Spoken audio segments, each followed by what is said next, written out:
السلام عليكم ورحمة الله وبركاته. إن الحمد لله نحمده ونستعينه ونستغفره ونعوذ بالله من شرور أنفسنا ومن سيئات أعمالنا. من يهده الله فلا مضل له ومن يضلله فلا هادي له. وأشهد أن لا إله إلا الله وحده لا شريك له، وأشهد أن محمدًا عبده ورسوله. فإن خير الحديث كتاب الله، وأحسن الهدي هدي محمد صلى الله عليه وسلم، وشر الأمور محدثاتها، وكل محدثة بدعة، وكل بدعة ضلالة، وكل ضلالة في النار. أرسله بالحق بشيرا ونذيرا بين يدي الساعة. من يطع الله ورسوله فقد رشد، ومن يعصهما فإنه لا يضر إلا نفسه ولا يضر الله شيئا. أما بعد، فأعوذ بالله من الشيطان الرجيم. بسم الله الرحمن الرحيم. يا أيها الذين آمنوا لا تتخذوا آباءكم وإخوانكم أولياء إن استحبوا الكفر على الإيمان، ومن يتولهم منكم فأولئك هم الظالمون. قل إن كان آباؤكم وأبناؤكم وإخوانكم وأزواجكم وعشيرتكم وأموال اقترفتموها وتجارة تخشون كسادها ومساكن ترضونها أحب إليكم من الله ورسوله وجهاد في سبيله فتربصوا حتى يأتي الله بأمره، والله لا يهدي القوم الفاسقين. وقال رسول الله صلى الله عليه وسلم: لا يؤمن أحدكم حتى أكون أحب إليه من والده وولده والناس أجمعين. رواه مسلم.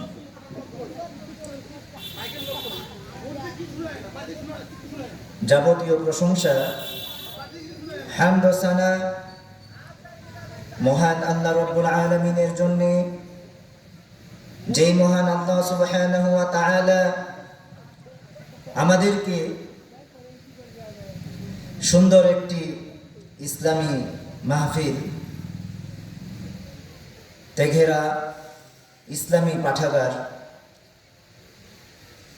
সমাজ, এই তেঘেরা সমাজের ইসলামী পাঠাগারের উদ্যোগে এমন একটি কোরআন হাদিসের মাহফিলে আমাদেরকে এখানে কিছু শোনা, কোরআন হাদিসের বাণী কিছু বলা এবং শোনার জন্য একত্রিত হওয়ার তৌফিক দিয়েছেন। এজন্য আমরা অন্তরের অন্তঃস্থল থেকে মহান আল্লাহ তাআলার শুকরিয়া আদায় করে বলি আলহামদুলিল্লাহ। অগণিত দরুদ ও শান্তির ধারা বর্ষিত হোক মানবতার মুক্তির দূত, মানব জাতির আদর্শ, সর্বশ্রেষ্ঠ নবী ও রসুল, যার পরে আর কোনো নবী রসুল আসবেন না, যার মাধ্যমে আল্লাহ তাআলা এই ইসলামকে পূর্ণতা দিয়েছেন, যিনি মাথার ঘাম পায়ে ফেলে শরীরের রক্ত ঝরিয়ে ইসলামকে প্রচার করেছেন, সেই মহামানব মুহাম্মদুর রাসূলুল্লাহ সাল্লাল্লাহু আলাইহি ওয়াসাল্লামের প্রতি বর্ষিত হোক অগণিত দরুদ ও শান্তি। সকলেই বলি সাল্লাল্লাহু আলাইহি ওয়াসাল্লাম। আল্লাহুম্মা সাল্লি আলাইহি, আল্লাহুম্মা বারিক আলাইহি।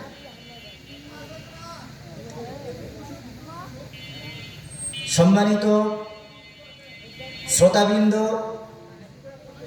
আলোচনার শুরুতেই সূরা জুমারের একটি আয়াতে কারিমা আমি আপনাদের স্মরণ করিয়ে দিতে চাই।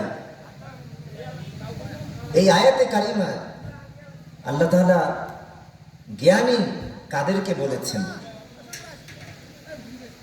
মহান আল্লাহ বলেন, আউযু বিল্লাহি মিনাশ শাইতানির রাজীম, الذين يستمعون القول فيتبعون أحسنه أولئك الذين هداهم الله وأولئك هم أولو الألباب। যারা কথা মনোযোগ দিয়ে শোনে, কুরআন হাদিসের বাণী মনোযোগ দিয়ে শোনে, অতঃপর এই কথাগুলোর যেটা উত্তম, এই কথাগুলোর যেটা সর্বোত্তম কথা, সেটার অনুসরণ করে, উলাইকাল্লাযীনা হাদাহুমুল্লাহ, মহান আল্লাহ তাআলা তাদেরকে সঠিক পথে পরিচালিত করেন, ওয়া উলাইকা হুম উলুল আলবাব, আর তারাই জ্ঞানী, আর তারাই জ্ঞানী। তো মহান আল্লাহ তাআলা এখানে জ্ঞানী কাদেরকে বললেন? যারা কথা মনোযোগ দিয়ে শুনবে, এই কথাগুলোর যেটা উত্তম এটার অনুসরণ করবে, তাদেরকে আল্লাহ তাআলা সঠিক পথে পরিচালিত করবেন, আর তারাই জ্ঞানী। সুতরাং আমি আপনি কে না জ্ঞানী হতে চাই? জ্ঞানী তো আমরা সকলেই হতে চাই। ক্লাস, স্কুলে হোক মাদ্রাসায় হোক, ক্লাসে জ্ঞানী কারা বলেন দেখি? যারা কিন্তু নিয়মিত আসে, নিয়মিত টিচারের অধ্যায়গুলো, টিচারের পাঠগুলো ভালো করে শুনে, তারা কিন্তু দেখা যায় এক সময় অনেক বড় জ্ঞানী হয়ে যায়। তো আল্লাহ তাআলা এখানে জ্ঞানী বললেন কাকে? যারা কুরআন হাদিসের বাণী মনোযোগ দিয়ে শুনবে, যারা কথা মনোযোগ দিয়ে শুনবে, এই কথাগুলোর যেটা উত্তম এটার অনুসরণ করবে, আল্লাহ তাআলা তাদেরকে সঠিক পথে পরিচালিত করবেন, আর তারাই জ্ঞানী। বলুন সুবহানাল্লাহ।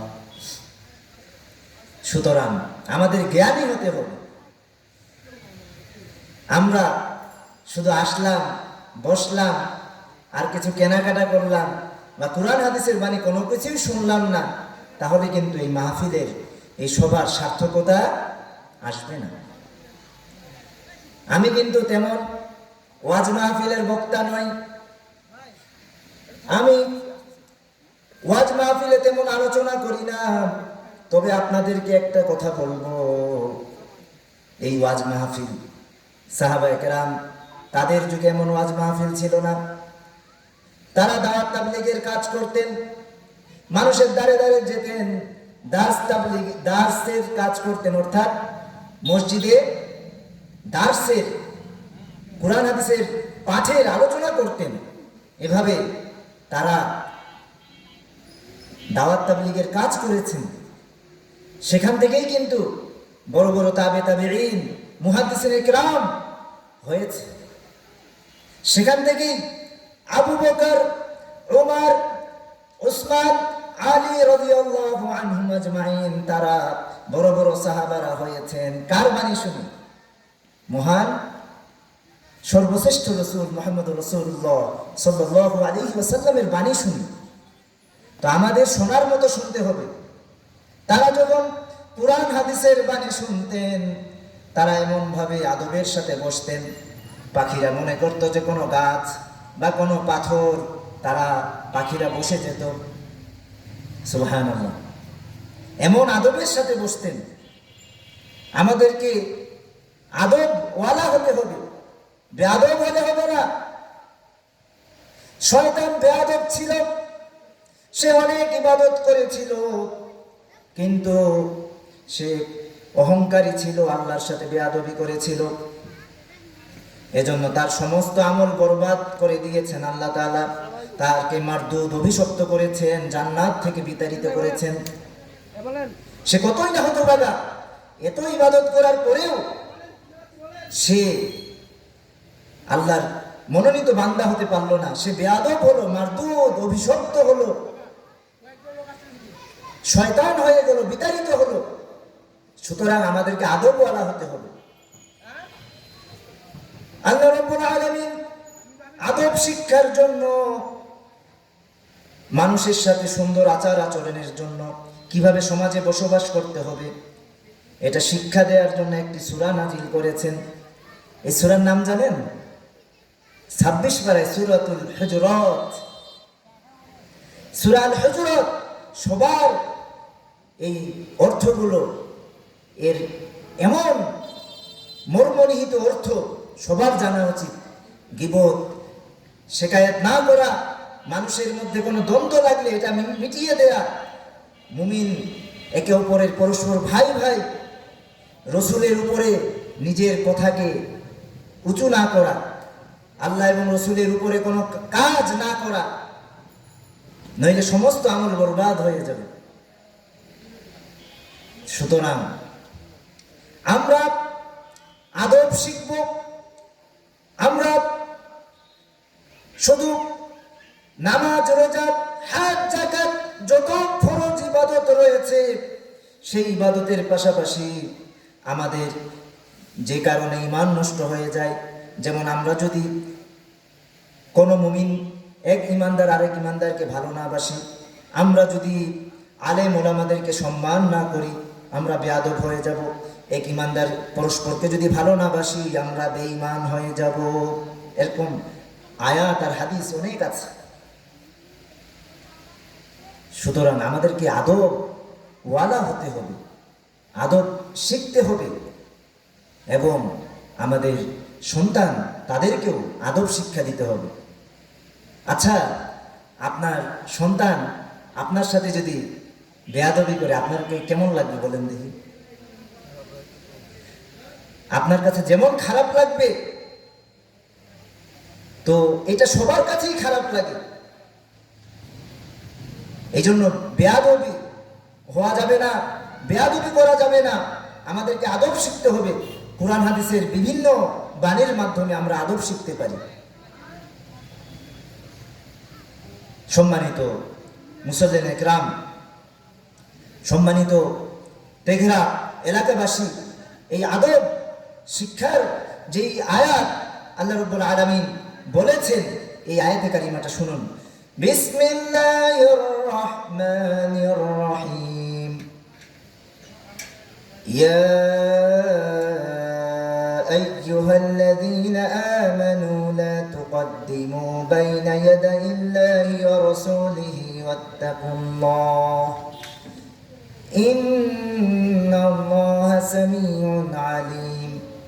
ওহে ঈমানদারেরা, তোমরা আগে যেও না, কোনো কাজ আগে করো না আল্লাহ এবং রসুলের সামনে। আল্লাহ এবং রসুলের আদেশের সামনে কোনো কাজ আগে গিয়ে করো না, কোনো কাজ নিজের থেকে করো না। আল্লাহকে ভয় করো, নিশ্চয় আল্লাহ তাআলা সর্বশ্রোতা, সর্বজ্ঞ। আল্লাহ তাআলা সবকিছু জানেন, সবকিছু শুনেন। ইয়া আইয়ুহাল্লাযীনা আমানু লা তারফাউ আসওয়াতাকুম ফাওকা সাওতিন নবী ولا تجهروا له بالقول وهي ইমানদারেরা তোমরা তোমাদের আওয়াজকে উঁচু করো না নবীর আওয়াজের উপরে لا ترفعوا أصواتكم فوق صوت النبي ولا تجهروا له بالقول তোমরা তোমাদের কথাকে উঁচু করে বলো না كجهر بعضكم لبعض أن تحبط أعمالكم وأنتم لا تشعرون তোমরা নবীর উপরে তোমাদের কথা উঁচু হবে তোমাদের আমল কখন বরবাদ হবে তোমরা অনুভবও করতে পারবে না নাউজুবিল্লাহ সুতরাং নবীর উত্তরসূরি কারা এখন তো নবী নেই তো আমরা আদব এভাবে উঁচু আওয়াজে কার সাথে কথা বলবো না কারোর সাথে কথা বলবো না উঁচু আওয়াজে যেমন আমাদের বড় কারা আমাদের পিতামাতা জান্নাত পিতামাতার খেদমতের মধ্যে জান্নাত রয়েছে তাদের পিতামাতা খুশি তো আল্লাহ খুশি এরকম হাদিসও আছে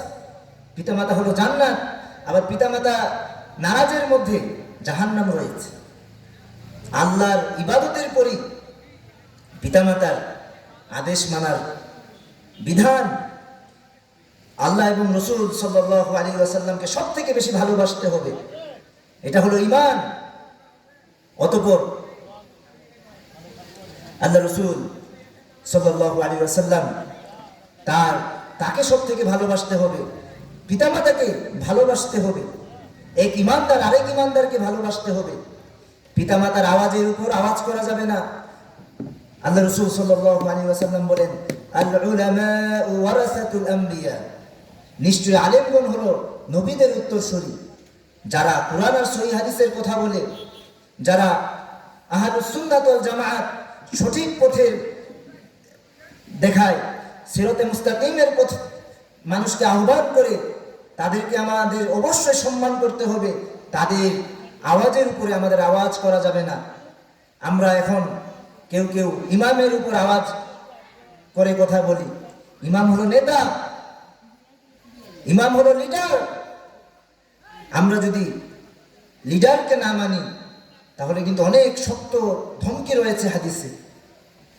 লিডারকে নেতাকে ইমামকে মানার ব্যাপারে অনেক হাদিস রয়েছে সুতরাং আমরা কোনো বিষয় যদি না জানি বা যদি ইমামের যদি কোনো ভুল হয়ে থাকে আমরা তাদেরকে আদবের সাথে বলে দিব বা একান্ত বলবো এমনভাবে বলবো না যে তার সম্মান হানি হয় তার মান সম্মান নষ্ট হয় আল্লাহর নবী সাল্লাল্লাহু আলাইহি ওয়াসাল্লাম বলেন কুল্লুল মুসলিমি আলাল মুসলিমি হারামুন দামুহু ওয়া মালুহু ওয়া ইরদুহু প্রত্যেক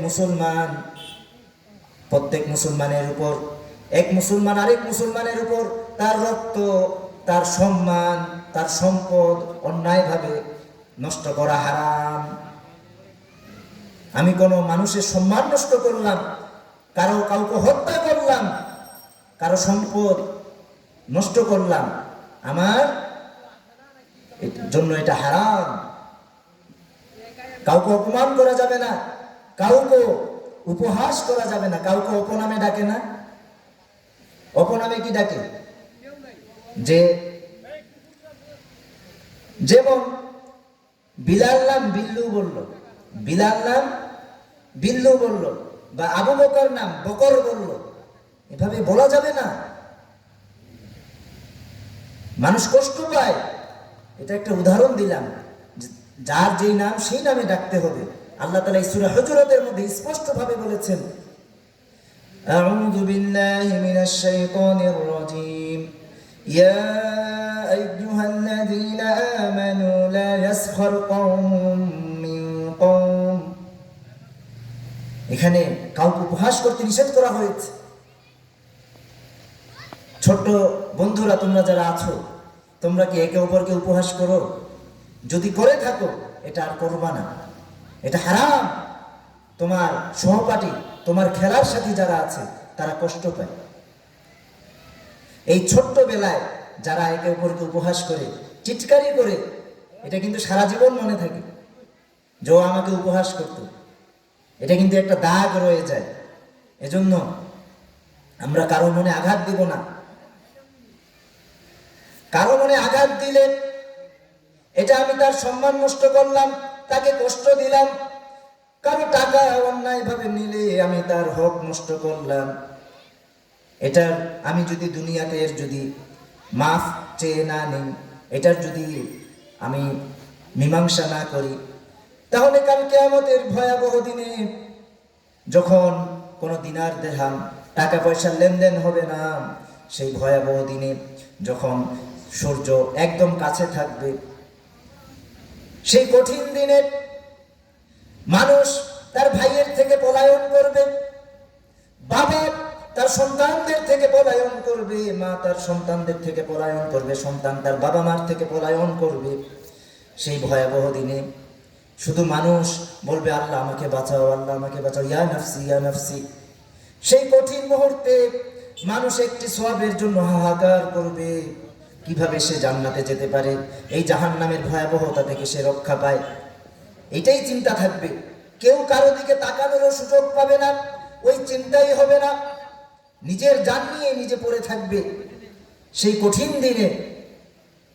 বলুন তো, আপনি কি চাইবেন যে আপনার হক যে নষ্ট করেছে তাকে ধরবেন না বা তাকে না ছেড়ে তাকে ছেড়ে দিবেন আপনি? এটা কেউ এই সুযোগ মিস করবে না। আপনার ভাই যদি আপনাকে কষ্ট দিয়ে থাকে, সেই কঠিন দিনে আপনার ভাইয়ের নামে আপনি অভিযোগ করবেন, আল্লাহ আমার ভাই আমাকে কষ্ট দিয়েছে, আমার সম্মান নষ্ট করেছে, আমার সম্পদ নষ্ট করেছে, আমার অনেক কিছু নষ্ট করেছে। তখন আল্লাহ বলবে, যাও তোমার ওই ভাইয়ের থেকে তার সওয়াব তুমি নিয়ে নাও, তার সওয়াব তুমি নিয়ে নাও। কিয়ামতের সেই ভয়াবহ দিনে মানুষ দেখা যাবে পাহাড় কি পাহাড় নামাজের সওয়াব, রোজার সওয়াব, যাকাত হজ্জের সওয়াব নিয়ে সে হাজির হয়েছে, কিন্তু দেখা গেছে সে কারো সম্মান নষ্ট করেছে, কারো গীবত করেছে, কারো পরনিন্দা করেছে, কারো সম্পদ লুট করে খেয়েছে।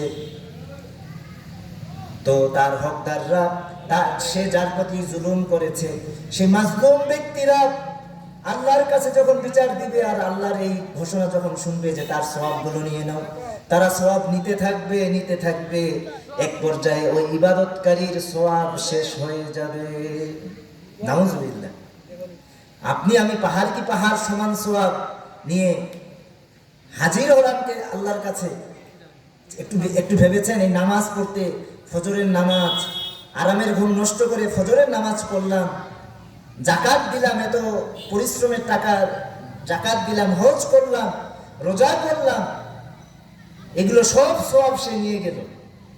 আর যখন সওয়াব শেষ হয়ে যাবে, ওই বান্দার যার হক নষ্ট করেছিলাম আমি, ওই বান্দার গুনাহগুলো আমার ঘাড়ে চাপিয়ে যখন আমার আর সওয়াব দেওয়ার বাকি থাকবে না, আমার আর সওয়াব থাকবে না দেওয়ার, তখন ওই যার প্রতি আমি জুলুম করেছি তার গুনাহগুলো আমার ঘাড়ে চাপিয়ে আমাকে জাহান্নামে নিক্ষেপ করা হবে। নাউজুবিল্লাহ।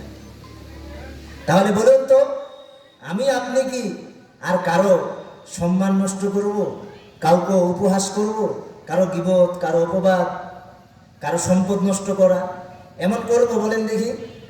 আমরা নিয়ত করি, আমরা যদি জান্নাত পেতে চাই, জাহান্নাম থেকে বাঁচতে চাই, তাহলে আমাদেরকে এমন ভালো মানুষ হতে হবে, এমন জীবন তুমি করিবে গঠন, মরিলে হাসিবে তুমি, কাঁদিবে ভুবন। কত সুন্দর কথা। আমাকে এমন জীবন গঠন করতে হবে যে জীবন আমি যদি মারা যাই, মানুষ আমাকে মন থেকে ভালোবেসে বলবে, ওই ব্যক্তি তো খুব ভালো মানুষ ছিল। নবী সাল্লাল্লাহু আলাইহি ওয়াসাল্লামের ভাষ্য, সুসংবাদ, ওয়াজাবাত। কি ওয়াজাবাত, কি ওয়াজিব হয়ে গেল? জান্নাত ওয়াজিব হয়ে গেল। বলুন না সুবহানাল্লাহ। আর আমি আপনি যদি এমন জীবন করি গঠন, মরিলে হাসিবে সবাই, আমি কাঁদিব, এমন জীবন যদি করি গঠন, তাহলে কি হবে? আমি মারা যাওয়ার পর মানুষ বলতে থাকবে, ভালো হয়েছে রে, ওই মানুষটা মারা গেছে, তার জুলুম থেকে তার অত্যাচার থেকে আজকে আমরা বাঁচলাম, আল্লাহ আমাদেরকে রেহাই দিল। এমন যদি হয় আমার আপনার জীবন, তো নবী সাল্লাল্লাহু আলাইহি ওয়াসাল্লাম, সকলেই বলেন সাল্লাল্লাহু আলাইহি ওয়াসাল্লাম, নাইলে গুনাহ হবে। তিনি বলেন ওয়াজাবাত। কি ওয়াজাবাত? তার জন্য আবশ্যক হয়ে গেল আন্নার, জাহান্নাম। বলেন না নাউজুবিল্লাহ।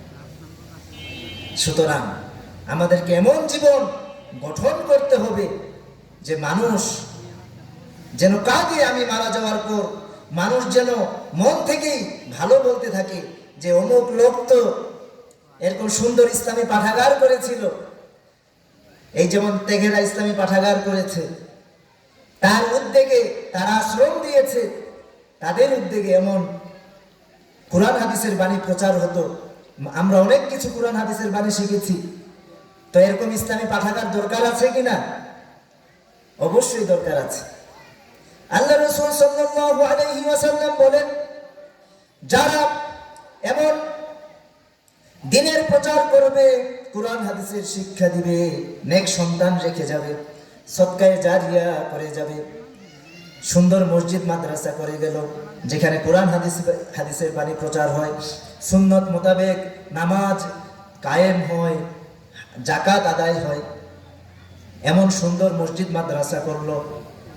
আল্লাহ রাসূল সাল্লাল্লাহু আলাইহি ওয়াসাল্লামের বাণী শুনেন, সহিহ মুসলিমের হাদিস, ইযা মাতাল ইনসানু ইনকাতা আনহু আমালুহু ইল্লা মিন সালাস, সাদাকাতুন জারিয়া, ওয়ালাদুন সালিহ ইয়াদউ লাহু, আও ইলমুন নাফি ইউনতাফাউ বিহি, আও কামা ক্বালা আলাইহি সালাতু ওয়াস সালাম। মানুষ যখন মারা যায়, সমস্ত আমল তার বন্ধ হয়ে যায়।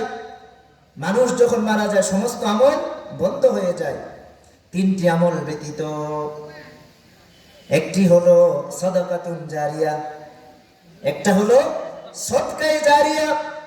আমি আপনি যদি সদকায়ে জারিয়া রেখে যাই, মসজিদ মাদ্রাসা করে যাই, এমন নলকূপ স্থাপন করলাম যেই জায়গা থেকে সব মানুষ পশু পাখি পানি খায়, সবার উপকার হয়, উপকারী গাছ রোপণ করে গেলাম, লাগাই গেলাম, যেই গাছ থেকে সবাই উপকার পায়, পশু পাখি উপকার পায়, এই সদকায়ে জারিয়ার সওয়াব ওই ব্যক্তি মারা যাওয়ার পরেও পেতে থাকবে। সুবহানাল্লাহ। ওয়ালাদুন সালিহ, আরেকটি হলো ওয়ালাদুন সালিহ ইয়াদউ লাহু। সদকায়ে জারিয়ার অনেক স্টেপ আছে, ধাপ আছে। আপনি রাস্তা করুন বা ব্রিজ নির্মাণ করুন বা ইসলামী পাঠাগার করুন, সব সদকায়ে জারিয়ার অন্তর্ভুক্ত। মসজিদ মাদ্রাসা সব সদকায়ে জারিয়ার অন্তর্ভুক্ত। তিনটাই আবার ইলমের সাথে সম্পর্কিত। আরেকটি কি? ওয়ালাদুন সালিহ ইয়াদউ লাহু। নেক সন্তান আপনি তৈরি করে গেলেন, আপনি আপনার সন্তানকে হাফেজ আলেম বানালেন, জেনারেল শিক্ষায় শিক্ষিত করলেন, সে ইংরেজি অনর্গল কথা বলতে পারে, ইংরেজিতে মানুষকে দাওয়াত দিল, ইসলামের দাওয়াত। মানুষ এই জ্ঞান থেকে মানুষ উপকার পেতে থাকে, আর ওই সন্তান আপনার জন্য দোয়া করতে থাকে, রব্বির হামহুমা কামা রব্বায়ানি সগীরা। আল্লাহ, আমার পিতামাতার প্রতি তুমি দয়া করো যেমন ভাবে আমার শৈশবকালে, আমার ছোট্টবেলায় তারা আমার প্রতি দয়া করেছেন।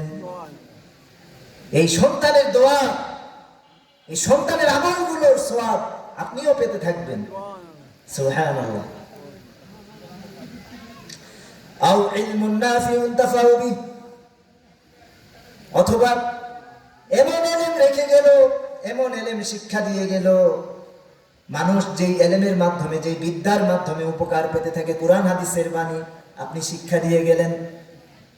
আল্লাহর সন্তুষ্টির জন্য, দিন দাওয়াত তাবলীগের জন্য আপনি ইংরেজি ভাষা বা যে কোনো ভাষা বা অঙ্ক শিখায় গেলেন, আল্লাহর সন্তুষ্টির জন্য, দিন প্রচারের জন্য, এগুলোর সওয়াবও আপনি পেতে থাকবেন। এখানে অনেক শিক্ষক আছেন বা অভিভাবক আছেন, প্রত্যেকটা অভিভাবক শিক্ষক, যারা মাদ্রাসা বা স্কুলে পড়ান তারাও শিক্ষক। আপনারা আপনাদের একজন অভিভাবক সন্তানদের হতে হবে বন্ধু, শিক্ষক, আবার খেলার সাথী। একজন শিক্ষকের এই গুণও থাকা উচিত। একজন শিক্ষক, অভিভাবক, খেলার সাথী বা বন্ধু এমনভাবে আপনার সন্তানকে, আপনার শিক্ষার্থীদেরকে আপনি গড়ে তুললেন, কোরআন হাদিসের বাণী জেনারেল শিক্ষায় শিক্ষিত করলেন, পাশাপাশি তাদেরকে সুন্দর আদব আখলাক শিক্ষা দিলেন কোরআন হাদিসের বাণী অনুযায়ী। ওই সন্তানকে আপনি যে গড়ে তুললেন, ওই সন্তান যতদিন বেঁচে থাকবে, যতদিন এই পড়া লেখার উপরে সে কাজ করতে থাকবে, আপনি সওয়াব পেতে থাকবেন। সুবহানাল্লাহ। আপনি মৃত্যুর পরেও এর সওয়াব পেতে থাকবেন। সুবহানাল্লাহ। সুতরাং সম্মানিত তেঘেরাবাসী, সম্মানিত দিনী ভাই ও বোনেরা, আমরা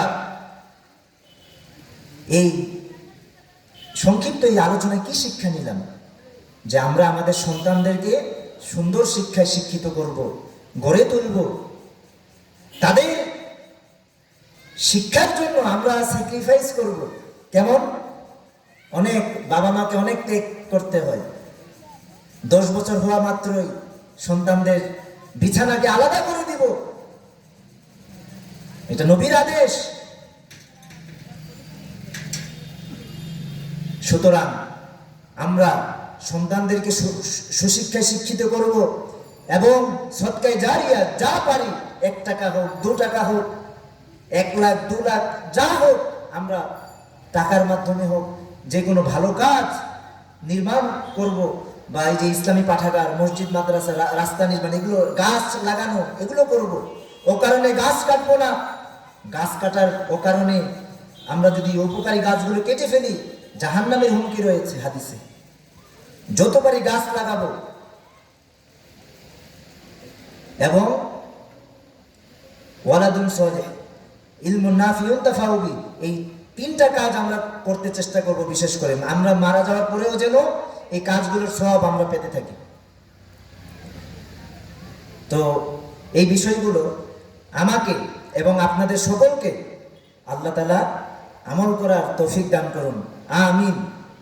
আমি বর্তমান প্রেক্ষাপট নিয়ে কিছু বলবো। বর্তমান পরিস্থিতি, এই যে বলুন তো, আলহামদুলিল্লাহ, তেঘেরাবাসী প্রশংসা না করলেই নয়, তারা সুন্দর একটি ইসলামী পাঠাগার উপহার দিয়েছেন। আচ্ছা, তেঘেরাবাসী এই যে সুন্দর একটি ইসলামী পাঠাগার এই তেঘেরায় আছে, এরকম কয়টা এলাকায় আছে বলুন তো? আমার জানা মতো তো একটাও দেখি না। তেমন আছে, ইসলামী পাঠাগার আছে, তবে খুব কম। তো এটা আপনারা যে করতে পেরেছেন, তো এটা অনেক প্রশংসনীয় কিনা? এগুলোর কাজ কিন্তু আপনার মৃত্যুর পরেও পেতে থাকবেন। এটা যেমন আপনারা করেছেন ঐক্যবদ্ধভাবে, ঠিক তেমনি তেঘেরা সব মানুষ যদি এই ভালো কাজে অংশ নেয়, তো এই কাজটা আরো এগিয়ে যাবে কিনা? এই কাজটা আরো বিশাল আকারে অনেক সুন্দরভাবে, উন্নতির তো শেষ নেই, এভাবে করা যাবে কিনা? অবশ্যই করা যাবে। তো ঐক্যবদ্ধ থাকতে হবে। মুসলমান, আল্লাহ রাব্বুল আলামিন বলেন, আউযু বিল্লাহি মিনাশ শাইতানির রাজীম, ইন্নামাল মুমিনুনা ইখওয়া, নিশ্চয় মুমিনরা পরস্পর ভাই ভাই। ঐক্যবদ্ধ থাকতে হবে।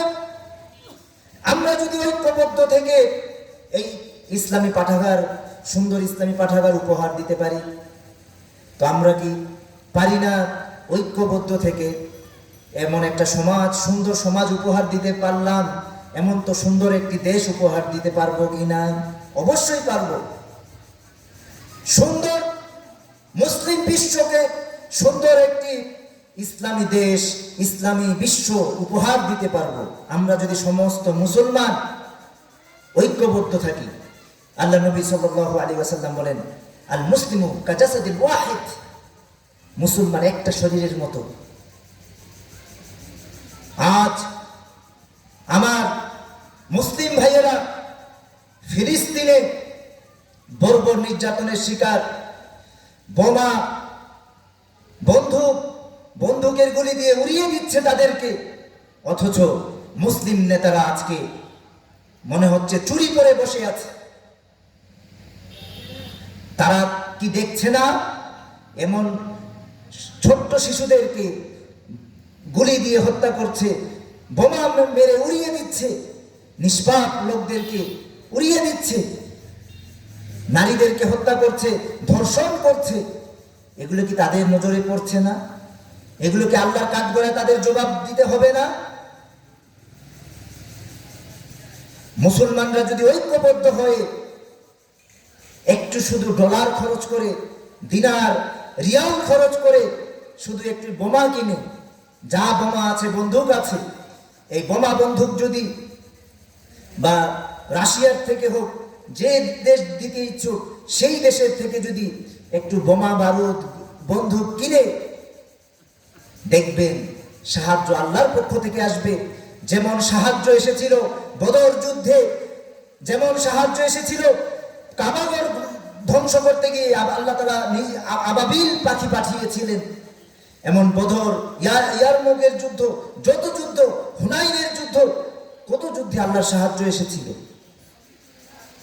সেই সাহায্য আল্লাহকে এখন করবেন না? অবশ্যই করবেন। একটু শুধু আমাদের সচেতনতার অভাব, একটু শুধু আমাদের ইমানের নবায়নের অভাব। আমরা যদি সমগ্র মুসলিম বিশ্ব আজ ঐক্যবদ্ধ হয়ে, কমপক্ষে বলবো সৌদি আরব শুধু একটু যদি ঐক্যের ডাক দেয়, আমাদের বাংলাদেশ থেকেই তো শত হাজার হাজার যুবক যাবে সেই ডাকে সাড়া দিতে।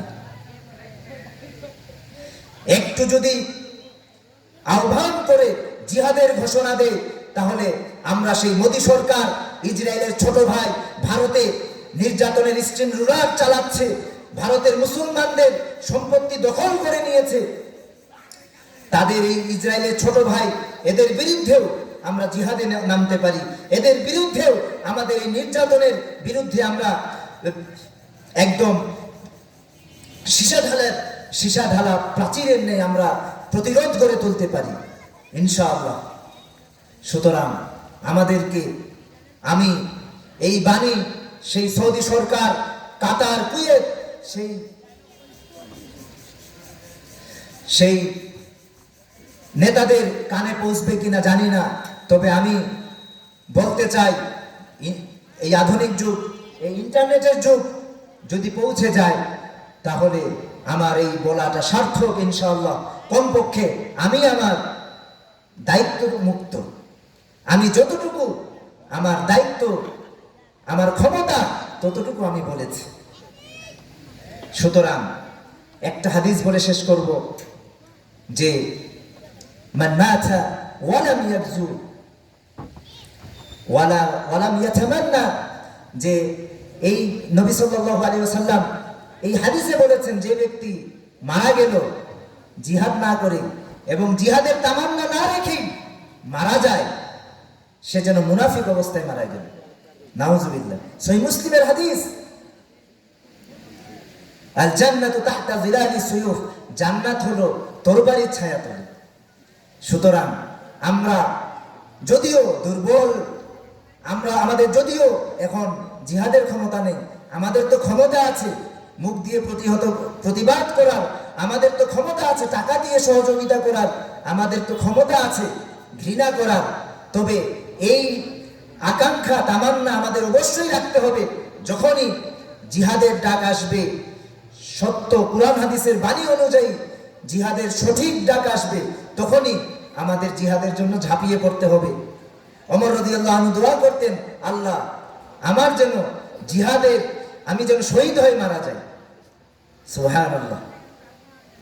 এই হাদিস যতক্ষণ থেকে পড়েছি, যেদিন পড়েছি, আমার এই যে ব্যক্তি জিহাদের তামান্না না রেখে মারা যাবে, সে মুনাফিক অবস্থায় মারা গেল, তখন থেকে আমি আমার অন্তরে এই আকাঙ্ক্ষা লালন করতে থাকি, এই আকাঙ্ক্ষা গড়তে থাকি, চেষ্টা করি যে আমার মৃত্যু যেন জিহাদের শহীদি মর্যাদায়, শহীদ অবস্থায় হয়।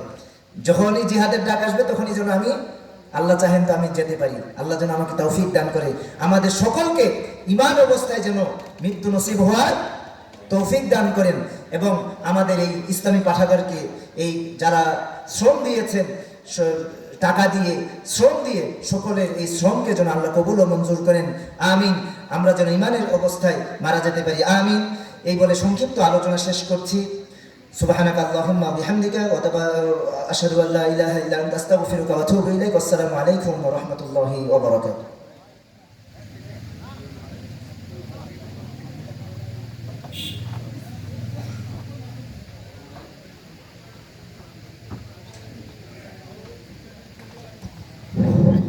আসসালামু আলাইকুম ওয়া রাহমাতুল্লাহি ওয়া বারাকাতুহু।